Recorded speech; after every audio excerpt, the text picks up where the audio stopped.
Agradecerle a todos los siervos. Hace 2 semanas estuvo nuestro hermano Armando Alducin con su esposa Martita. Creo que fue una bendición muy grande el seminario de matrimonios. Yo lo digo personalmente, sobre todo el último día, la renovación de votos, pues fue muy precioso, pero tuvimos a 40, 50 siervos entre ustedes sirviendo.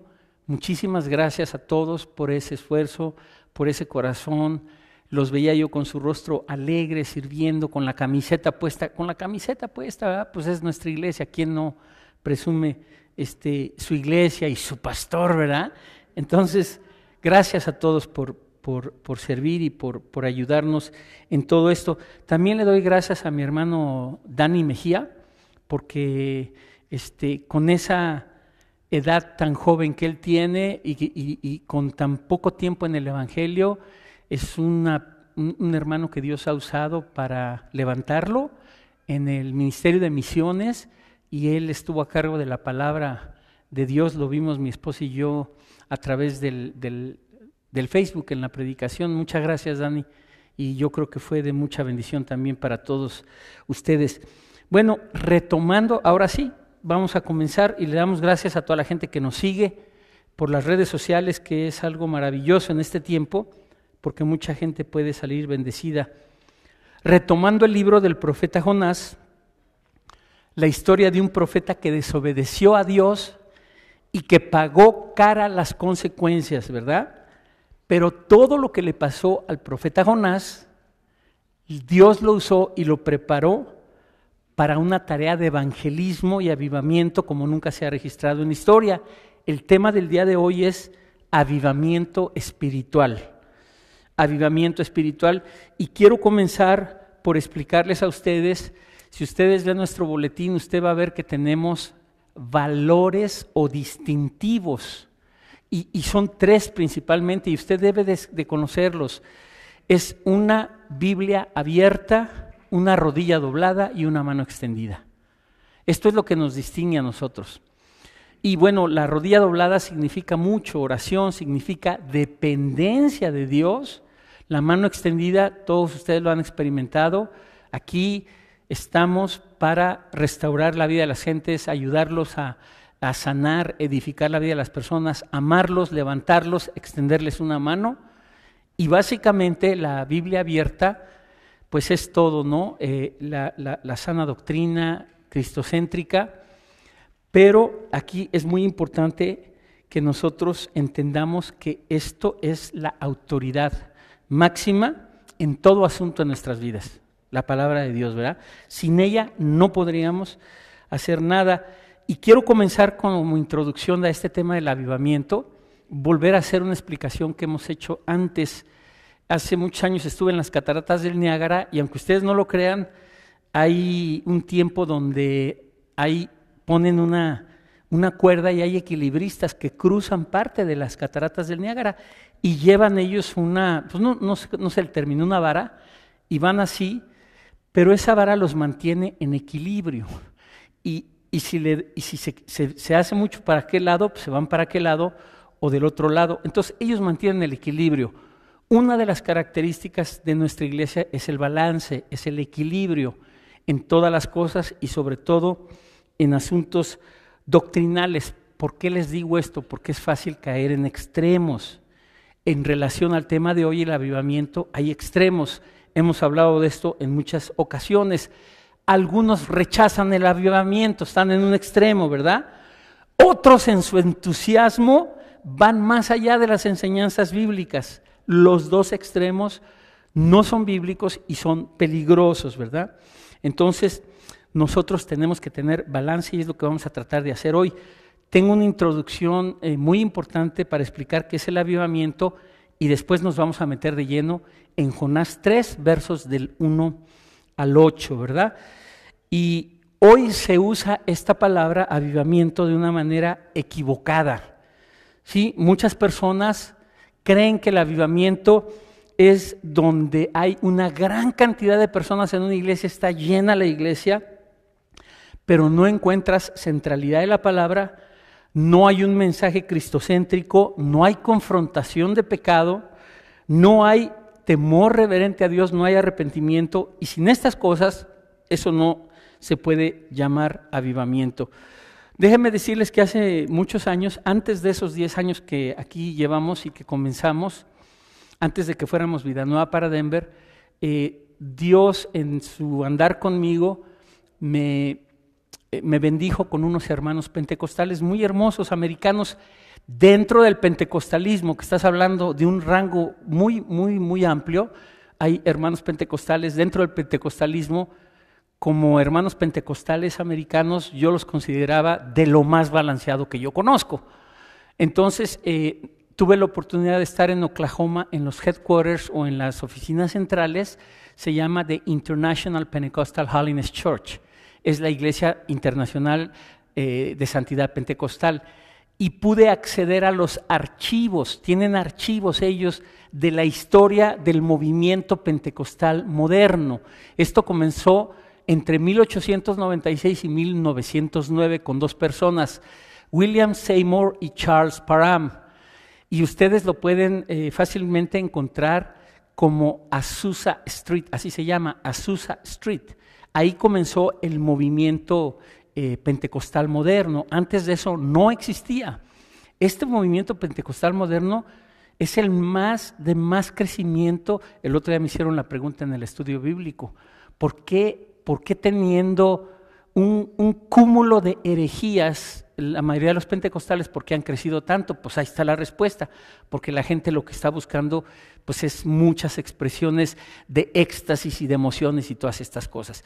Yo pude acceder y ver los archivos, y fue un movimiento que Dios obviamente participó en eso.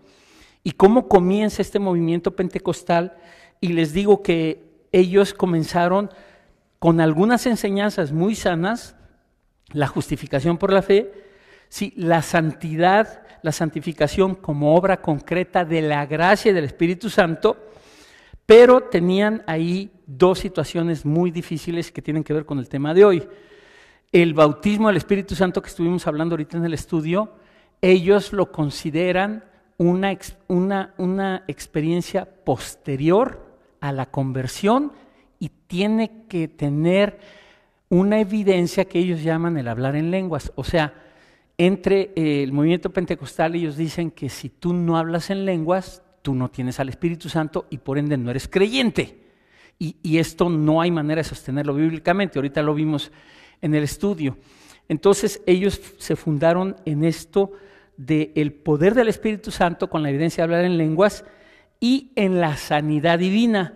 Cosas maravillosas, pero llevadas al extremo, que nadie puede estar enfermo, que todos tienen que estar sanos, y también esto no tiene ningún sustento bíblico, ¿verdad? Entonces, este movimiento pentecostal moderno ha alcanzado a la fecha más de 500 millones de creyentes en el mundo. Nada más para que vean, es el movimiento que más ha crecido, ¿verdad? Y repito, tiene cosas hermosas este movimiento, ¿verdad? Tiene cosas hermosas y muy rescatables, y hay que hacer desde luego a un lado lo que no es sano, y las herejías que tienen que ver, como repito, con lo de hoy. Les digo en qué ellos, algunas de las cosas que hacen énfasis en las manifestaciones y expresiones físicas y emocionales de éxtasis y desorden como evidencia de la presencia del Espíritu Santo. O sea, tú ves ahí una cosa intensa, manifestaciones, éxtasis, desorden y gritos y aullidos, y ellos dicen, aquí está, este es avivamiento, esta es la presencia del Espíritu Santo, ¿verdad? Y todos ustedes han visto estas manifestaciones últimamente que se han hecho muy de moda, porque a través de los medios de comunicación los vemos, cómo se instrumenta, porque no tiene otra palabra, el caerse para atrás, y cómo pasa la gente, ahí sí están bien derechitos, y cuando les hacen así, o con el saco, con el soplido, o les pegan en la frente, y se ponen atrás para cacharlos. Hermano, le digo algo, en Azusa Street, en 1900, cuando empieza el movimiento pentecostal moderno, el Espíritu Santo los tiraba y nadie los cachaba. Y Él sabrá si los bota 5 metros. No necesita nadie ponerse atrás para cacharte si es de Dios. Entonces vemos nosotros este desorden, estas manifestaciones físicas Sí, y tenemos cosas graves, la risa santa y el vómito santo y todas estas cosas, ¿verdad? Y a todo esto le llaman parte de un avivamiento, ¿verdad? Además, por si no fuera poco, los medios de comunicación pasan a través de la televisión y del YouTube, ¿sí? Servicios de avivamiento donde todas estas cosas pasan y vemos nosotros aspectos físicos dramáticos en donde pues vemos todo este tipo de manifestaciones y escuche para empezar a poner orden, ¿sí? La obra del Espíritu Santo de salvar almas y de cambiar vidas no es visible, hermano, ni son espectáculos, ni se cae para atrás la gente, y la salvación de las almas y la transformación de las vidas son las verdaderas razones del poder de Dios. No hay nada más grande que eso, hermano. Lamentablemente, repito, muchas organizaciones han llegado a pensar que todas estas manifestaciones son evidencia de espiritualidad o evidencia de la presencia del Espíritu Santo o de un avivamiento. Qué interesante que Pablo dijo, no apaguéis al Espíritu. Y vamos a llegar a ese balance, porque también decir que no está mal. Nosotros estamos abiertos a todo lo que Dios nos quiera dar y su Espíritu Santo. Entonces, Pablo dijo, no contristéis al Espíritu, no apaguéis al Espíritu, pero 2 versos adelantito, esto es el 19, en el 21, 2 versos adelante dice, evaluándolo todo, retened lo bueno y desechad lo malo. Se nos manda desarrollar y ejercer la responsabilidad de checar todas las enseñanzas, las iglesias, los líderes, qué es lo que está pasando ahí, para que nosotros sepamos y digamos, esto es de Dios, esto no es de Dios, ¿verdad? Esto es importante. Entonces, concluyendo con esta introducción, hermano, que todavía no tomemos a la ligera el dejar que el Espíritu Santo unja y se mueva como Él quiera y sin dejar, como digo, de obedecer el mandato de evaluar, de juzgar, de discernir todas las cosas, ¿verdad? Y qué interesante que ahí, ahora que estamos estudiando los dones, en 1 Corintios dice que la profecía es este asunto de ahora el abuso de la profecía, que llegan los profetas y te dicen palabra profética, que yo te digo que tarará, tarará, tarará, que se debe de juzgar. Cuanti más vamos a juzgar estas manifestaciones físicas de éxtasis y de desorden, ¿verdad? Bueno, entonces, y una más que no me puedo ir sin mencionarla. Esto de llegar, hermano, y usando versos fuera de contexto, y ustedes saben que en la mesa de materiales siempre les ponemos material, yo personalmente lo estudio, lo preparo para la edificación de ustedes, muchos de ustedes se llevan el material de la imposición de manos, y ya se los he contado yo, pues cuando yo no conocía, cuando no sabíamos de Biblia, y cuando todo lo que veíamos en la iglesia, en la primera iglesia que estuvimos legalista, veíamos, pues nos decían que era de Dios, pues nosotros decíamos, pues es de Dios. Y un día le dije a un líder, a la esposa de un líder, pues hay que orar por él, y dice, no, dice, la Biblia dice que no impongas las manos con ligereza, te puede transmitir demonios, charros, y yo con esas enseñanzas, y entonces llegas ya a estudiar bien la Biblia, y dice que no impongas las manos con ligereza, y se refiere a conferir posiciones de autoridad, ordenar pastores, que no lo hagas sin saber y haber conocido a la persona por muchos años y conocer su corazón antes de decir a alguien y de que te confirme Dios que Dios lo está llamando para una posición de autoridad. Entonces, cuando llega alguien y dice que por la imposición de manos te va a impartir, porque usan esa palabra, te va a impartir el gozo del Espíritu, hazte a un lado, hijo. O sea, el gozo del Espíritu, ¿sabe quién lo da? El Espíritu Santo. Y es un fruto y resultado de mi relación con Él. No necesito que venga alguien a imponerme las manos para que y yo empiece con un gozo. El gozo del Espíritu es lo del Espíritu Santo. Ninguna persona imponiendo manos puede dar ningún don ni ninguna cosa, ¿verdad? Dice ahí en la Biblia que Él, el Espíritu Santo, reparte en particular como Él quiere. Como Él quiere, hermano. No necesito que nadie venga a imponerme manos para tratar de apoderarme, le llaman, de que te apoderes y que tengas poder en los dones tales y tales y tales, ¿verdad? Bueno, después de esta introducción, esta tarde vamos a ver principios, porque no me gusta llamar claves. Me decía mi hijo Panchito que pues obviamente ya con 19 años aquí, hay un absorbimiento, empieza la cultura a absorbernos. Entonces muchos de nuestros hijos, ustedes los van a ver ya americanizados. Digo, yo no tengo problema con eso, pero que no se les olvide pues, de dónde venimos, las raíces, ¿verdad? O sea, ya no se acuerdan de nada, ni de los frijoles, ni de los tamales, ni de nada. Entonces, mi hijo Panchito está asistiendo a una iglesia americana, su esposa es americana, y él ya habla más inglés que español, y me dijo, es que no me gustan esas iglesias donde te dicen, cinco puntos o 5 claves para que usted triunfe en esto, otras 4 para que usted haga esto. Entonces yo no le quiero llamar eso, pero sí quiero llamarle principios. Y le voy a compartir hoy principios aquí de la palabra de Dios, preciosos, ¿sí?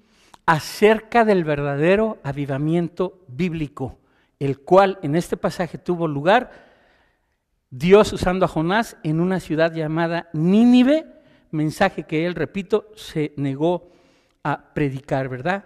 Y antes de comenzar a leer, quiero decirle que si todos oráramos, si los que duermen despertaran, si los fríos se apasionaran, si los chismosos se callaran y si los creyentes se rindieran al Señor, veríamos avivamiento, hermanos. Seguro que sí, seguro que sí. Entonces vamos a ver en la Biblia lo que sucedió con este gran avivamiento que tuvo lugar en Nínive. Jonás, capítulo 3, versos del 1 al 8, por favor. Y dice así: vino palabra de Jehová por segunda vez a Jonás diciendo, levántate y ve a Nínive, aquella gran ciudad, y proclama en ella el mensaje que yo te diré. Y se levantó Jonás y fue a Nínive conforme a la palabra de Jehová, y era Nínive ciudad grande en extremo de 3 días de camino. Y comenzó Jonás a entrar por la ciudad, camino de un día, y predicaba diciendo, de aquí a 40 días Nínive será destruida. Y los hombres de Nínive creyeron a Dios y proclamaron ayuno y se vistieron de cilicio desde el mayor hasta el menor de ellos. Y llegó la noticia hasta el rey de Nínive y se levantó de su silla, se despojó de su vestido, se cubrió de cilicio y se sentó sobre ceniza. E hizo proclamar y anunciar en Nínive por mandato del rey y de sus grandes, diciendo, hombres y animales, bueyes y ovejas, no gusten cosa alguna, no se les dé alimento ni beban agua, sino cúbranse de cilicio, hombres y animales, y clamen a Dios fuertemente, y conviértase cada uno de su mal camino, de la rapiña que hay en sus manos. Fíjense nada más qué pasaje tan tremendo, ¿verdad? Entonces, primer principio, todo avivamiento comienza con la oración dirigida a Dios. Todo avivamiento comienza con la oración que la dirigimos a Dios. ¿Usted se acuerda la oración un capítulo antes? ¿Quiénes comienzan a orar? Los marineros. Y luego Dios mete en un cuarto de oración especial a Jonás, el aposento bajo, no el aposento alto, adentro del vientre del gran pez, ¿verdad? Y ahí dice que se pone a orar, ahí se pone a orar Jonás, ¿verdad? Esto es importante, hace una intensa oración Jonás cuando él realmente ya en su corazón se da cuenta de la situación y comienza a orar a Dios y clama a Dios, y qué increíble que ahí él concluye diciendo las salvaciones de Jehová, y así iba a darse en la ciudad de Nínive. Y quiero recordarles que siempre que ha habido un avivamiento, un despertar espiritual, siempre ha comenzado con la oración. Siempre ha comenzado con la oración. Estuve viendo un poquito los grandes avivamientos en la historia, Jonathan Edwards aquí en los 1700, Charles Finney en Nueva York. Esto es increíble. Samuel Wesley, 17 hijos, la esposa de Samuel Wesley. Me duele, nomás de mencionarlo. 17 hijos. ¿Y sabe qué hacía Samuel Wesley? Le pedía a su esposa que no lo interrumpieran sus hijos porque él estaba en oración. Ahí le va lo increíble. 2 de ellos, John Wesley y el otro, esos que corrían y que decía que no me interrumpen, esos fueron los originadores del gran avivamiento que hubo en Inglaterra. Esos niños corriendo mientras él oraba. Imagínense nada más. Entonces, grandes avivamientos que ha habido a través de la historia. Todo avivamiento comienza con oración. Y es bueno, hermano, clamar a Dios porque envíe un avivamiento, escúcheme, a su casa primero, a su vida, a su familia, a su iglesia, a nuestra ciudad, a nuestra nación. Es bueno hacerlo, hermano, es bueno hacerlo. Primer principio, la oración. Todo comienza con oración. Segundo, todo avivamiento, Dios usa su palabra por medio de un predicador. En este caso fue Jonás. Y es increíble que la Biblia mencione en una parte que dice, porque la predicación de la cruz es locura a los que se pierden. Y quiero que venga conmigo a Lucas 11, por favor. Lucas 11, vamos a regresar a un pasaje que ya vimos cuando comenzamos el libro de Jonás. Hay 2 menciones de Cristo en relación a Jonás, en Mateo y en Lucas. Vamos a leer de Lucas porque dice algo muy interesante.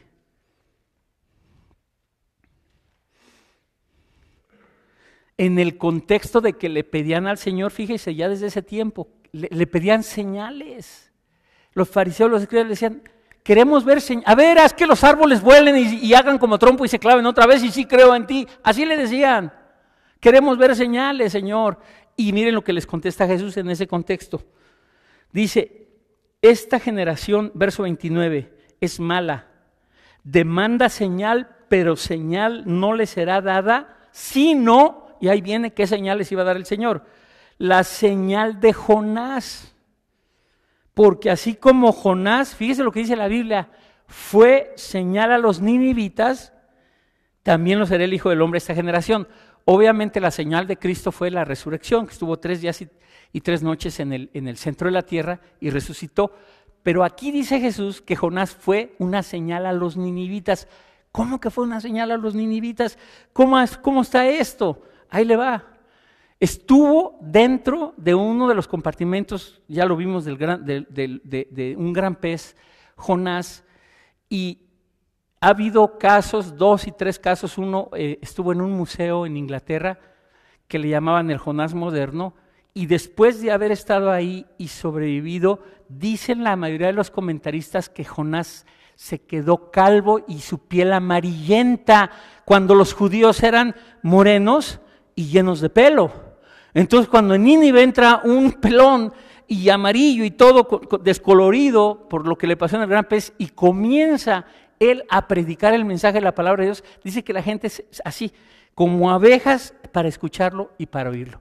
Una señal de Jonás al entrar a Nínive a dar este mensaje de juicio, ¿verdad? Obviamente el contenido del mensaje y su presencia física, pues la gente empezó a escucharle. Dice la Biblia que todos los 600,000, se calculan 600,000 personas, por eso se considera el avivamiento más grande de la historia. Si en Pentecostés fueron 3,000, acá fueron 600,000 que Dios usó a Jonás, no existía la iglesia, que se arrepintieron absolutamente todos, ¿verdad? Fíjense qué increíble el comentario de Charles Swindoll. Este Charles Swindoll del Dallas Theological Seminar, es un seminario muy, muy renombrado aquí en Estados Unidos, y él fue parte del movimiento y del consejo directivo. Charles Swindoll dice que siempre que Dios usa a un siervo de una manera especial, lo tritura primero. Y a Jonás, pues imagínense, ¿verdad? Y no es algo que no pidamos, porque cualquiera dice, yo no quiero, hermano. Yo no sé, a mí les hemos comentado, tuvimos un desierto de 10 años, Sandrita y yo, en México, y seguramente el Señor nos preparó ahí, ¿verdad? Porque pues yo quería servir, pero pues, no sé, digo, fueron 10 nomás, a Moisés lo tuvo 40 años en el desierto, viendo lagartijas.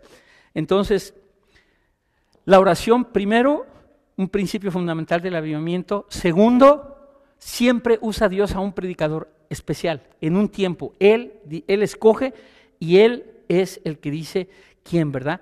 Tercero, el mensaje de la palabra de Dios, hermano. El mensaje de la palabra de Dios. Fíjese lo que dice, regresamos a Jonás 3. Fíjese lo que dice en el verso 2, lo que Dios le manda a Jonás: ve a Nínive y proclama que el mensaje que yo te diré. El mensaje que yo te diré. De aquí a 40 días Nínive será destruida. Traeré mi juicio si no se arrepienten. Ese fue el mensaje. Hermano, déjeme decirle algo. Aquí hay una gran enseñanza. Es una bendición estar en un lugar donde se predica la palabra de Dios, hermano. El mensaje de la palabra de Dios. Y no lo digo, olvídese de mí, yo creo que Dios tiene misericordia de mí, me perdona mis fallas, pero es mi deseo de apegarme genuinamente a su palabra, lo que Él hace que bendiga la predicación de la palabra de Dios. Ahora, qué interesante que les decía Jonás, de aquí a, para que ustedes lo vean mejor, 40. ¿Por qué 40? Fíjense que estuve estudiando y esto es precioso, Hay algo que se llama gematría bíblica. Usted, aquí también va a encontrar extremos, O sea, gente que le da valores a los números porque pues, ellos abusan del método alegórico de interpretación. Hay partes de la Biblia donde se debe usar el método alegórico de interpretación, con los símbolos, con las figuras, con los tipos y sombras, todas esas cosas. Es bíblico, es bueno hacerlo, es bueno usarlo, se necesita hacer. Pero abusar no. Entonces hay algo que se llama gematría bíblica. Yo no sé si usted sabía, y si no, hoy lo sabe, el hebreo y el griego, los dos lenguajes en los que se escribió la Biblia, aunque sabemos que hay parte de arameo, el hebreo y el griego son lenguajes que sus caracteres tienen valores numéricos. Esto es increíble. Tienen valores numéricos. Las palabras, en español Francisco, pues no significa, ¿qué número es Francisco? A ver, pues no sé, no sabemos. En el hebreo no, en el hebreo cada letra, cada carácter, tiene un valor numérico. Y de ahí vienen cosas profundísimas del 666. Ahorita le voy a explicar lo de 40 días, porque esto es precioso, ¿verdad? Por ejemplo, el 3 es la Trinidad. El 6 es el hombre, porque Dios hizo al hombre en el sexto día. Así es que cuando usted ve 6, 6, 6, ¿sí? Cuando el anticristo es el hombre queriéndose hacer Dios, que es lo que va a hacer el anticristo. El 7 es el número perfecto de Dios, pero veamos 40. ¿Por qué 40? Fíjese qué increíble, es el número de la prueba. 40. Moisés fue probado 40 días, Moisés estuvo 40 días en el monte Sinaí y mientras su pueblo era probado, ¿y qué pasó? Edificaron un becerro de oro. ¿Y pagaron cuánto tiempo? Cristo fue tentado, ¿cuánto tiempo? 40 días. 40 días. Y aquí usa 40 en el libro de Jonás y dice la Biblia que la gente de Nínive fue probada por 40 días y ¿sabe qué pasó? Se arrepintieron. Se arrepintieron, hermano. Y le quiero decir que no era la primera, ya les había dado Dios 3 advertencias, con una plaga durísima y una hambruna, así eran parte de los juicios de Dios en el Antiguo Testamento, y en esta se arrepintieron. O sea, el mensaje de la palabra de Dios los convenció de pecado, hermano. Y repito, qué bendición es, le comentaba yo ahorita a un hermano que me hizo una pregunta, ¿no? Muy directa, que qué opinaba yo de tal o cual predicador, y le digo, no me gusta hablar de nadie usando nombres, no soy yo quien para juzgar, pero sí más o menos evaluamos todo, ¿no? Entonces, muchas iglesias americanas donde no se habla de pecado, no, pues se les va la gente, no hables del infierno, y quieren puras promesas, hermano, ¿y sabe qué? Aquí nos dice la Biblia que hay que predicar todo el consejo de Dios, la palabra de Dios, no adornada, no bonita, no mi opinión, no sin hablar del infierno, no con piñatitas y dulces, tal y como es, hermano, todo tal y como es. Esto es importante, ¿verdad? Ahora, qué increíble que Jonás les habla de un juicio, pero yo quiero que usted sepa algo que tal vez no sabía antes. El mensaje del Evangelio tiene que ver con un juicio, hermano, y esto no creo que lo haya usted escuchado antes. El juicio que Dios llevó a cabo en esa cruz, con Cristo. O sea, el juicio donde Dios pone todos los pecados de usted y míos y de toda la humanidad y de toda la gente sobre su propio Hijo Jesucristo, y que gracias a ese juicio nosotros ya no participamos de ningún juicio. Romanos 8:1, ahora pues ninguna condenación hay para los que estamos en Cristo Jesús.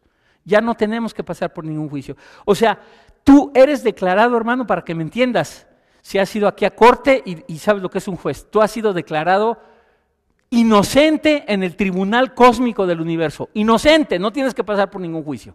Esto es increíble. Ese es el mensaje del Evangelio, hermano, que Cristo pagó por eso, no tú, ni yo. Esto es increíble, hermano. Y tenemos que vivir agradecidos con Él por eso, ¿verdad? El Evangelio jamás cambia. El juicio divino cayó sobre su propio Hijo para que nosotros no enfrentemos ningún juicio. Y lo dice de muchas maneras en Romanos, ¿verdad? Al que no conoció pecado, por nosotros lo hizo pecado, para que nosotros fuésemos hechos justicia en Él. O sea, esto es increíble, hermano. Y que nunca se nos olvide que somos declarados. Esto es lo que se llama en teología justificación. Porque muchas veces oímos términos y no sabemos, y es importante comprender, pues hay un montón de términos: propiciación, redención, santificación, expiación, sustitución, justificación. ¿Qué es justificación? Que fuiste declarado sin culpa. No hay juicio contra ti. Eres inocente, porque Cristo llevó ese juicio y lo pagó en esa cruz. Qué increíble, ¿verdad? Ahora, siempre que Dios va a enviar un avivamiento, quedamos con oración, hay un predicador, hay un mensaje de la palabra de Dios, y escuche, es importante que haya arrepentimiento. Es importante que haya arrepentimiento. Segunda de Crónicas 7:14, hermano. Segunda de Crónicas 7:14. Segunda de Crónicas 7:14. Aquí está la base del verdadero avivamiento.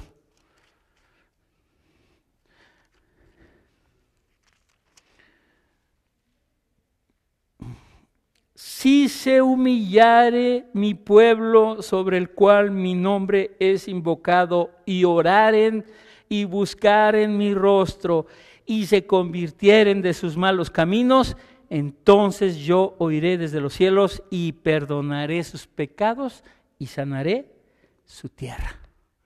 Ahí está el avivamiento, hermano. No es santiling y caerse para atrás y poner los ojos en blanco y sacar espuma. Ahí está el verdadero avivamiento, ¿verdad? Y arrepentirse también, no crea que es nomás darle una chillada sabrosa, porque luego unos chillan resabroso y al tercer día están igual o peor. Ese es remordimiento. Arrepentimiento, 180 grados al revés de donde ibas, ya, así, claritito, 180 grados, ibas para allá, ahora para allá. En todo lo que estés haciendo en tu vida, en cómo te estés conduciendo, en tus pecados que tú conoces, ahí 180 grados, eso es arrepentirse, hermano. Te convence el Espíritu Santo y dices, ya no más, adiós carnita, ahí te quedas, goodbye, y me voy para el otro lado. Ahí está el arrepentimiento, hermano.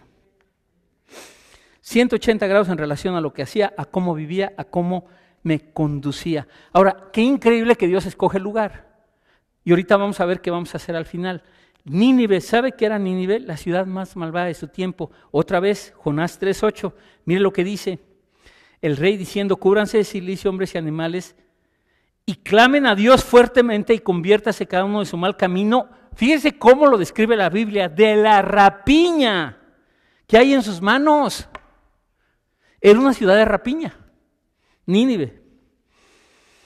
Y Dios lleva a cabo este avivamiento para que su luz brille intensamente, y se arrepintieron. Y Dios fue misericordioso con ellos, ¿verdad? Dios fue bien misericordioso con los ninivitas. Y Cristo lo menciona, repito, 2 veces. Ahora, ¿qué ciudades tienen las características de Nínive aquí actualmente? Pues no, ¿verdad? Diferentes. Pero vea las noticias, hermano. Somos candidatos para un avivamiento. O sea, la cosa ahora está feo la cosa. O sea, tú ves las noticias, es que no sale algo bueno, nada más que México le ganó a Alemania. No sale nada bueno, hijo. Es increíble. Dices, bueno, una buena noticia que den. Por todos lados, somos candidatos a un avivamiento, hermano. No crea que no, ¿verdad?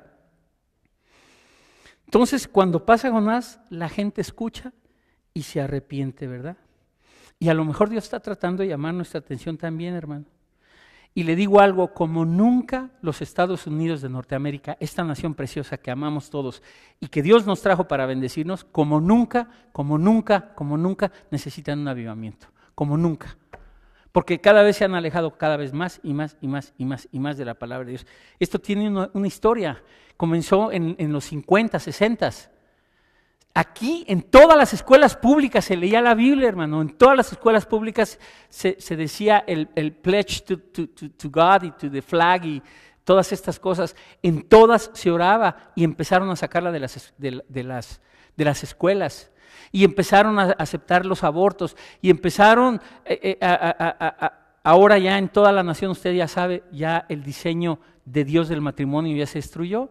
Los textos bíblicos, los libros de texto escolares de tercero, de cuarto, de elementary school, ya traen la opción para los niños, hombre, mujer, homosexual, hombre, homosexual, mujer, y un quinto, transgénero, para que ellos vayan escogiendo a ver qué quieren ser de grandes. Fíjese a dónde hemos llegado, hermano. Ahí están sus hijos. Digo, los míos ya 30 bueno, Paula no pasa de 30, nunca dice. Sí, entonces, increíble, hermano. O sea, en ese tiempo estamos, ¿cómo no vamos a necesitar un avivamiento? Usted va a Colfax y ve el edificio de Colfax en la Corte Suprema en Colfax y usted párese ahí y ¿sabe qué está ahí? Moisés con las tablas y los 10 mandamientos y adentro tomándose decisiones en contra de lo que la palabra de Dios dice. ¿Cómo no va a necesitar un avivamiento esta nación? Y yo lo he dicho varias veces, Dios nos trajo a los hispanos para que hagamos que esta nación vuelva su rostro a Dios, hermano. Como nunca los americanos se están fijando en nosotros. Ahorita hablaba yo aquí, estaba Agustín conmigo en la mañanita, estaba aquí el superintendente de todas las iglesias evangélicas libres de aquí de Colorado, y me dice, los americanos, me dijo snobby, nos sentimos así, en español para que vea, latinoamericano, se sienten en el ombligo del mundo, dice, y ahí está nuestro error. Y ¿sabe qué? Ahora ya el americano nos busca a los hispanos.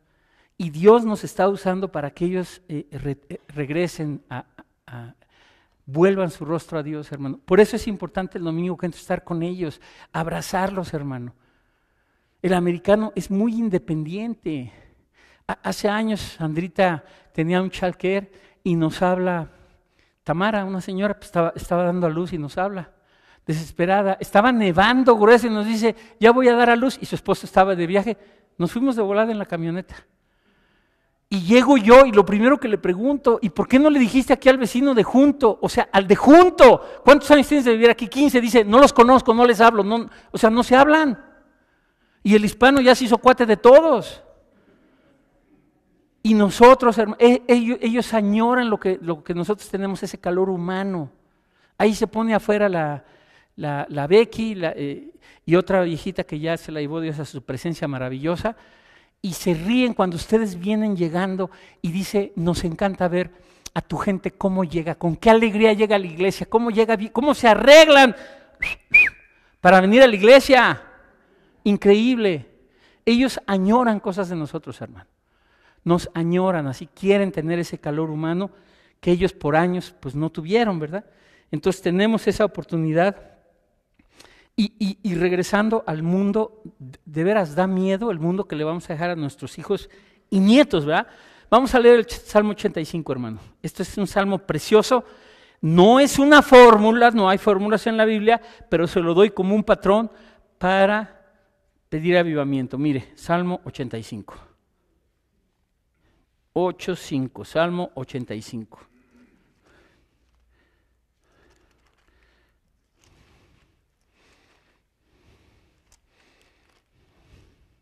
Y voy a leer desde el verso 4.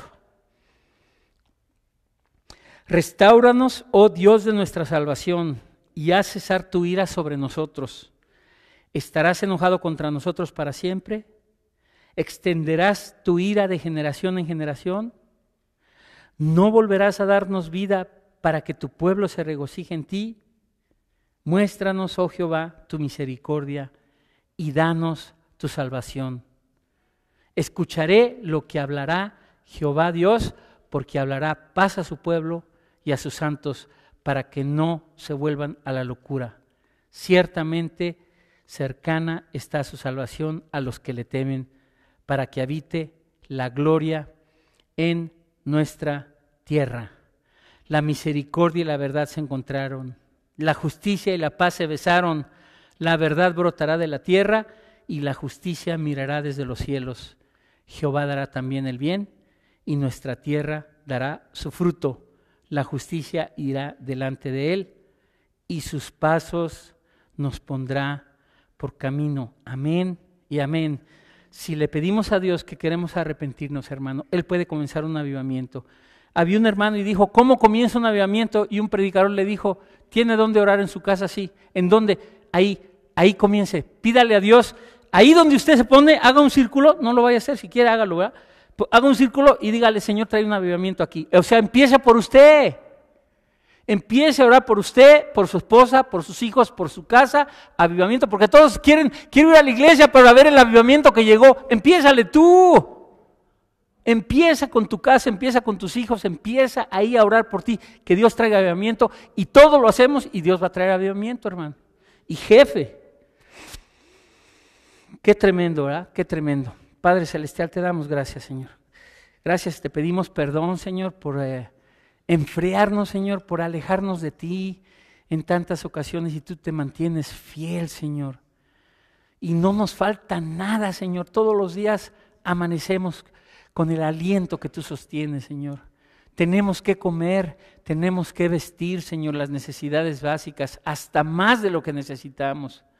Señor, queremos ser parte, Señor, de tu obra, queremos servir junto contigo, Señor.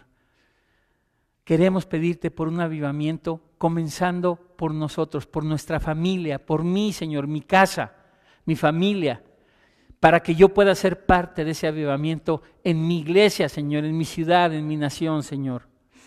Danos ese fuego, Señor. Tu palabra dice que no dejemos de avivar ese fuego, Señor.